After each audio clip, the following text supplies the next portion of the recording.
జోగులాంబ గద్వాల జిల్లా మహబూబ్ నగర్ పార్లమెంటు సభ్యురాలు డీకే అరుణ నివాసంలో ఏర్పాటు చేసిన విలేకరుల సమావేశంలో ఆమె మాట్లాడుతూ రాబోయే మున్సిపాలిటీ ఎన్నికల్లో మహబూబ్ నగర్ గద్వాల మున్సిపాలిటీ ఎన్నికలలో బీజేపీ అభ్యర్థులను మెజారిటీతో గెలిపించాలని కోరారు. మంత్రిగా ఉన్నప్పుడు చేసిన అభివృద్ధి పనులు తప్ప గద్వాలలో అభివృద్ధి చేసిందేమీ లేదన్నారు. 3000 మంది పేదలకు ఇండ్ల పట్టాలను నా హయాంలో ఇస్తే వాటిని లాక్కున్న ఘనత ఎమ్మెల్యే కృష్ణమోహన్ రెడ్డికే దక్కుతుందని అన్నారు. ప్రస్తుత ఎమ్మెల్యే బండ్ల కృష్ణమోహన్ రెడ్డి ఏ పార్టీలో ఉన్నాడో చెప్పుకోలేని పరిస్థితిలో ఉన్నాడు.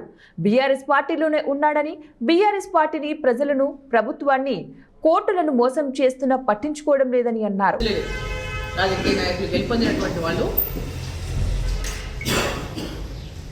ఈ పట్టణ అభివృద్ధి గురించి కానీ గతంలో ఉన్న అప్పుడు వేరే అప్పుడు పార్టీలు అక్కడ పార్టీ మారి, ఇక్కడ పార్టీ మారి, ఇంకో పార్టీ మారి, రకరకాలుగా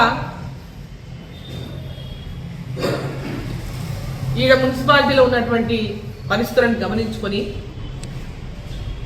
పేద ప్రజలు ఎవరైతే గద్వాల పట్టణంలో ఇళ్ల స్థలాల కోసం ప్రముఖంగా గద్వాల పట్టణంలో పేదవాళ్ళ యొక్క ఇండ్లు లేనటువంటి వాళ్ళు, ఒకటే ఇంట్లో 4 కుటుంబాలు, 5 కుటుంబాలు, 3 కుటుంబాలు జీవిస్తున్నటువంటి వాళ్ళు, ఆనాడు మీ ఎమ్మెల్యేగా ఈ ప్రాంతంలో 3500 మందికి పిల్లిగుండలో నేను ప్లాట్ ఇచ్చిన. ఆ తర్వాత ఆనాడు మంత్రిగా ఉన్నప్పుడు కూడా మళ్ళీ గవర్నమెంట్ స్థలం లేకపోయినా 78 ఎకరాల పట్టా స్థలాలను ఒక్కొక్కరి దగ్గర 1 ఎకరా, 2 ఎకరా, 3 ఎకరాలు, 4 ఎకరాలు ఇట్లా ఉన్న అందరినీ కూడా ఎక్కడెక్కడనో వేరే రాష్ట్రాల్లో వాళ్ళు భూములు ఉన్న వాళ్ళు ఉంటే కూడా వాళ్ళందరినీ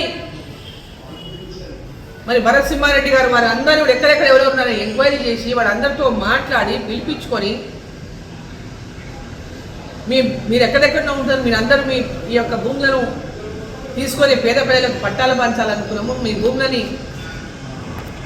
పట్టాల కోసం అమ్మాలని అన్నప్పుడు వాళ్ళందరూ కూడా ఆ రోజు అమ్మిన సందర్భంగా మార్కెట్ రేటు కంటే గవర్నమెంట్ ఇచ్చే రేటు తక్కువ ఉంది, మాకు ఎక్కువ ఇంత కావాలి, ఇంత అయితే ఇస్తామనంట ఎక్కువైన రేటు కూడా స్వతహాగా భరించి ఆ 78 ఎకరాలు ఆ రోజు మేము అక్వైర్ చేసినాం ఇళ్ల స్థలాల కోసం. ఆ తర్వాత ఇళ్ల స్థలాల కోసం తీసుకున్నటువంటి ఆ జాగాలో దాదాపు 1300 ప్లాట్లు నేను ఉన్నప్పుడే పంపిణీ చేయడం జరిగింది.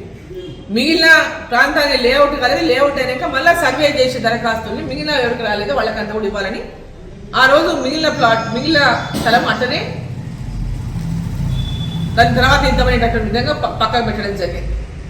ఆ తర్వాత వచ్చినటువంటి టీఆర్ఎస్ ప్రభుత్వం అధికారంలోకి వచ్చిన తర్వాత ఇప్పుడున్నటువంటి శాసనసభ్యుడు ఇప్పుడు టీఆర్ఎస్లోకి వెళ్ళి కాంగ్రెస్లో ఉన్నాడో, టీఆర్ఎస్లో ఉన్నాడో, మరి ఆయన తెలుసు ఏ పార్టీలో ఉన్నాడో, గద్వాల ప్రజలకు తెలుసు ఆయన ఇప్పుడు ఏ పార్టీలో ఉన్నాడో. టీఆర్ఎస్ గెలిచిన వచ్చా ఆయన ఉన్నది కాంగ్రెస్ పార్టీ అని అందరూ తెలుసు. నేను కాంగ్రెస్లో ఉన్నా